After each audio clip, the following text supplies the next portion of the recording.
Sejumlah hal yang berkaitan dengan pembangunan infrastruktur mendapat perhatian dalam KTT G20 November mendatang. Mereka diantaranya adalah investasi infrastruktur berkelanjutan, inklusi sosial dan ketimpangan regional, serta infrastruktur transformatif pasca pandemi.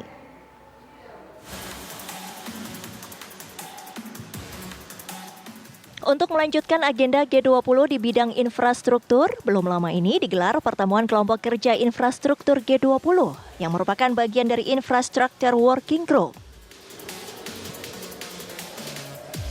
Ada 4 hal yang berkaitan dengan pembangunan infrastruktur yang mendapat perhatian dalam KTT G20 November mendatang.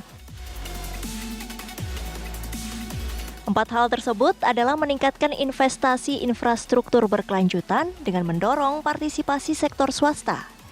Kedua, menekankan peran infrastruktur dalam mendorong inklusi sosial dan mengurangi kesenjangan antar daerah.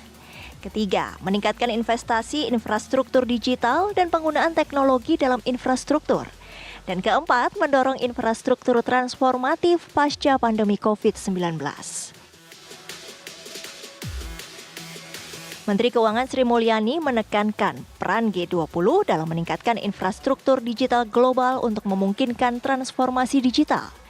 Beberapa tantangan dalam meningkatkan infrastruktur digital adalah bagaimana membangun skema pembiayaan publik maupun swasta yang terintegrasi dan inovatif, serta iklim domestik yang mendukung dan kerangka keuangan yang menarik investasi.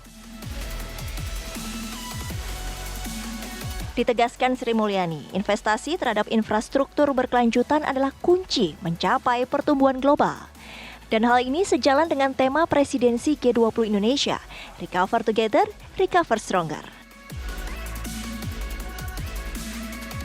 Sementara itu, 3 agenda lanjutan yang berkaitan erat dengan pembangunan infrastruktur juga mendapat perhatian dalam Infrastructure Working Group KTT G20 Indonesia.